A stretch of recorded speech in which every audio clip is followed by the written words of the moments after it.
In a bid to reshape the Labour Party and position it on the right footing to reclaim its mandate and victory, the candidate of the Labour Party in the 2023 presidential election, Peter Obi, has been given 48 hours ultimatum to come out publicly and apologize to Nigerians for the division in the Labour Party.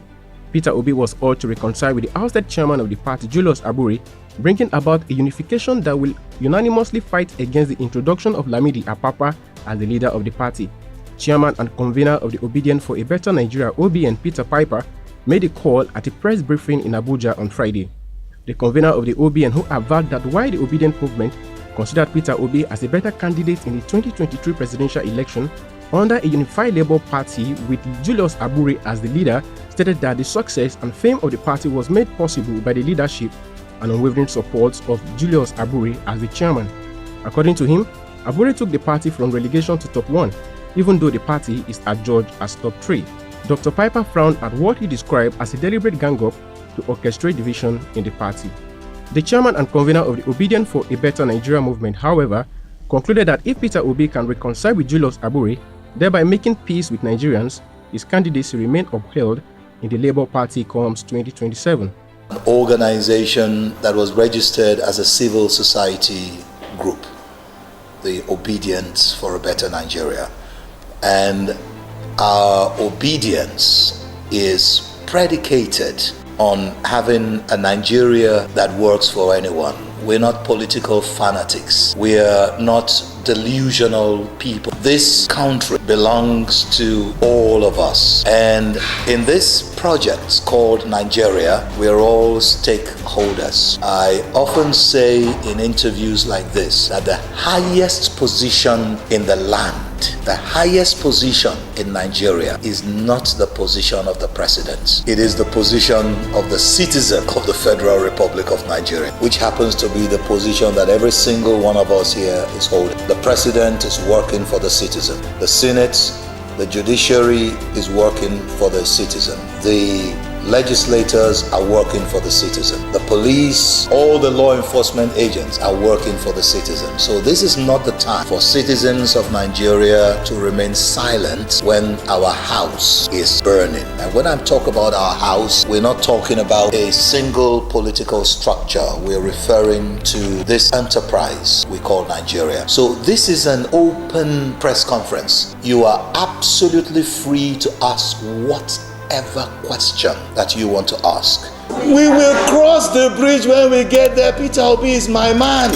We are telling him, come back to your senses. The size of your head does not equate your intelligence. So what he's doing is so naive, is so childish. And if Peter Obi comes back within the 48 hours window we have given him, go and have a tea party with Abure. Go and sit down with Abure and drink coffee. And then when Nigerians see that beautiful picture, Peter Obi smiling with Abure, Nanadi, that lady's name is a tongue twister. Can you give me the pronunciation of her name?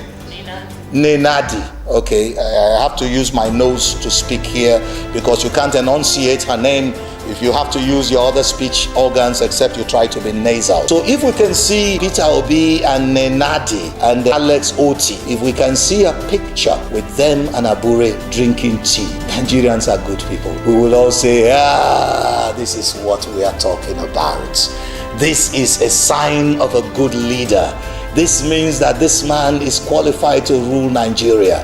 He was able to settle the conflict of his party. But right now, that's not what Peter Obi is doing. So if Peter Obi repents, that's what I'm talking about, repentance. We want to see that repentance from him. We want Peter Obi to be able to tell Nigerians, I am sorry. As a good leader, I shouldn't have allowed this to happen. Unfortunately, it has happened. Let's get together. Do you know the third columnist now? Look at Lamidi Apapa, someone who we successfully threw away from the Labour Party. He says he's now the chairman of the Labour Party. Who gave him that opportunity? It's for Peter Obi and his gang. Because they brought in a caretaker committee. What are you taking care of? What are you taking care of? Where were you when they held the convention. 3 months notice was given before the convention. How come you say you didn't know 3 months? And the Supreme Court has spoken. This is an internal thing. Go home and negotiate with your people. Instead of going home, guess what they did? They took the certified true copy of the Supreme Court judgment and went to Mahmoud Yakubu, INEC. The same INEC you said that rigged your election